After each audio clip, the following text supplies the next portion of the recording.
Hola, ¿qué tal?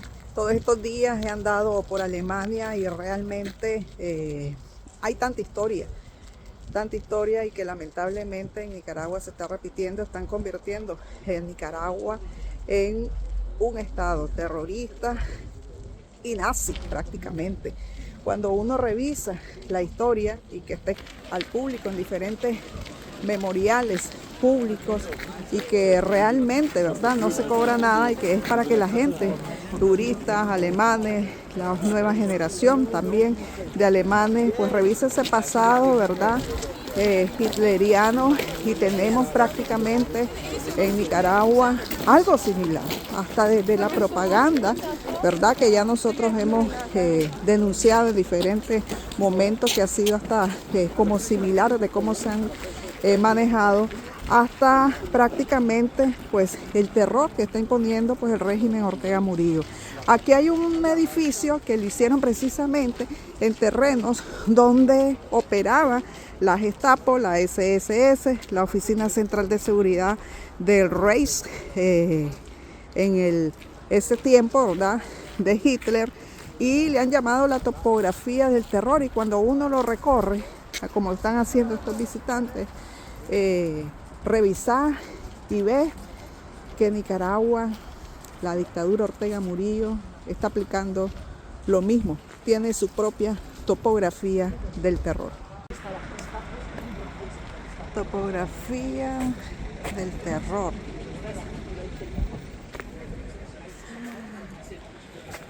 ¿Y ¿Cómo por qué es? se llama topografía del terror? Topografía del terror, ¿por Topografía del qué? terror, ¿no?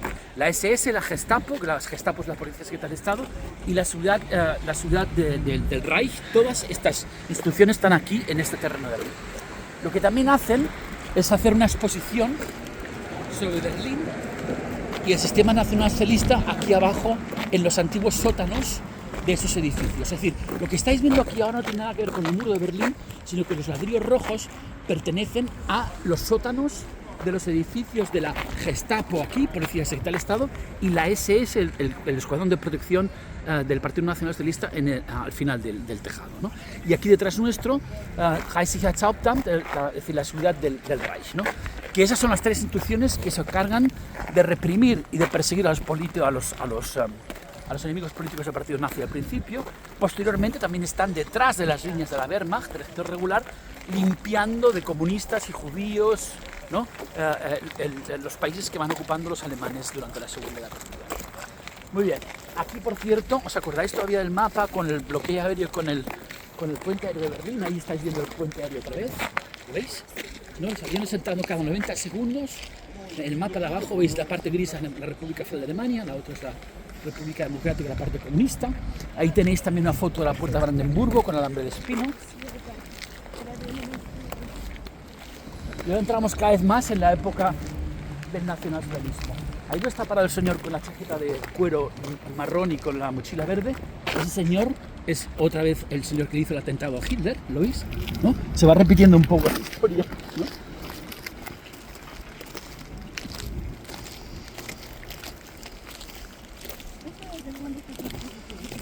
Bueno, los protestantes y los católicos que se niegan a que Hitler se meta en cuestiones teológicas en su mundo, pues oponen contra él, ¿no?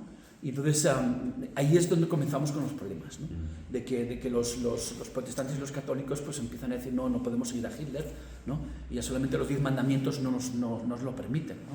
No puedes matar, no puedes, y bueno, y todo esto pues lleva pues a que todos estos grupos también, que no están directamente, digamos, involucrados en el atentado, también son perseguidos pues como resistencia contra Hitler, y son todos es decir, Bonhoeffer es llevado a un campo de concentración, asesinado en Baviera al final, en abril del 45, ¿no? Es decir, todo eso son gente que ¿no? Muy bien. Y aquí tenemos a Beck. Ludwig Beck, ese hubiese sido el nuevo presidente si hubiesen asesinado a Hitler, ¿no? Es el cabecilla, es general Oberst, es general coronel, es decir, que se tiene un cargo súper alto, conoce a todos los altos cargos de militares en Alemania, y los únicos que se relevan contra Hitler son realmente los jefes, los comandantes de París, de Roma y de otras ciudades, pues que conocen a Beck y que siguen pues esto, ¿no? Porque están viendo el desastre militar que está ocurriendo. saben que van a perder la guerra.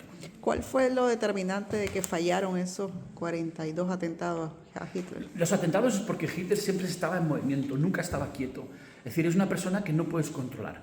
Viene a una exposición, por ejemplo, aquí en el Museo Histórico Alemán, le quieren enseñar las armas de guerra que han captado los soviéticos, planean 20 minutos, que es el señor con las dos granadas en el bolsillo, pone el reloj a 20 minutos, Hitler se va en 15.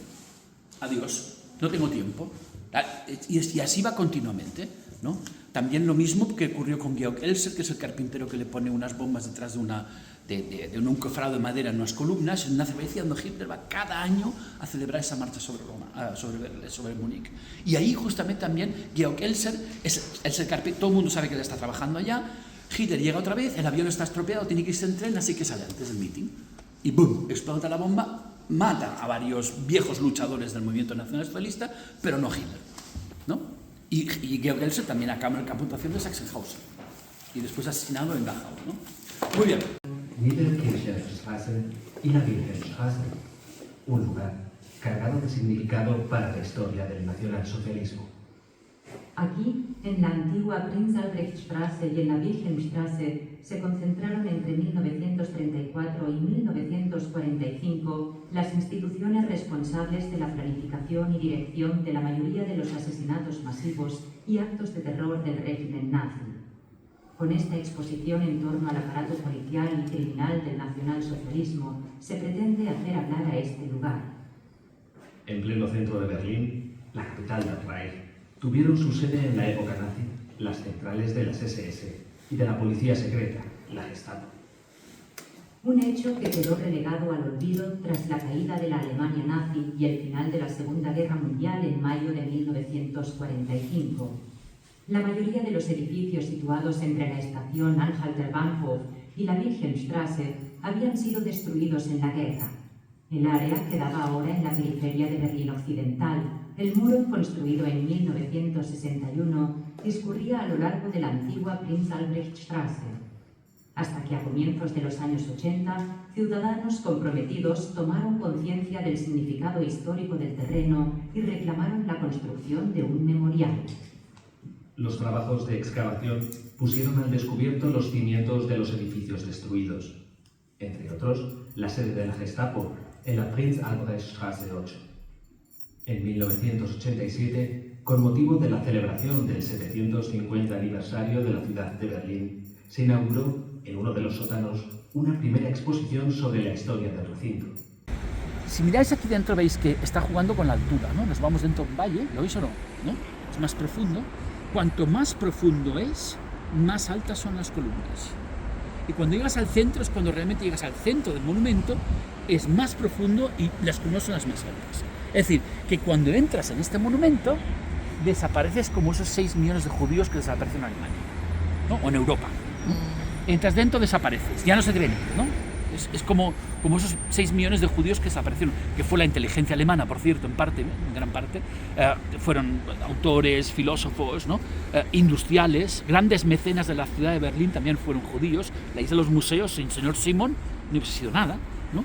Y entonces así, esto es justamente una de las interpretaciones. Otra que utiliza un amigo mío, que es también judío, que se llama Jörg Benario.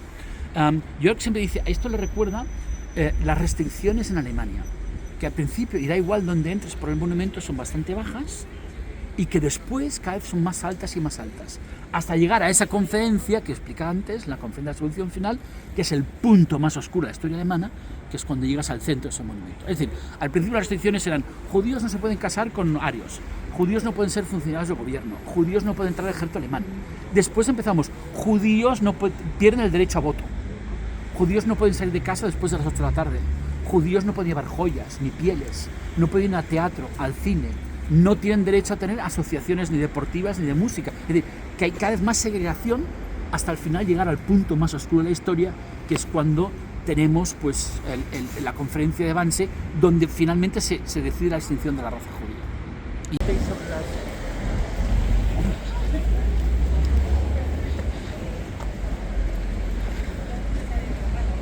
No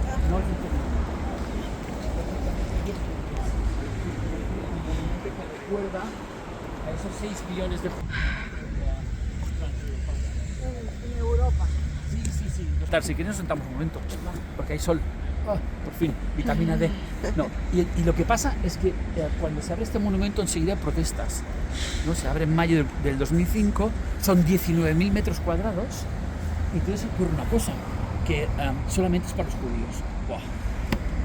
Empezamos con los gitanos, ¿no? Porque no hay monumento para nosotros, con los que fueron asesinados por el programa de eutanasia, ¿no? Que es un programa que los alemanes hacen, que es para digamos, es bien Eugenia que otra cosa, en el cual pues se asesina a gente que tiene defectos genéticos, como trisomía, como mongolismo, o que tienen, pues digamos, enfermedades psíquicas, ¿no? Los alemanes en aquella época consideraban esos defectos genéticos como nocivos a la sangre alemana y la pureza de la raza. Estamos todavía en esos conceptos, un horror.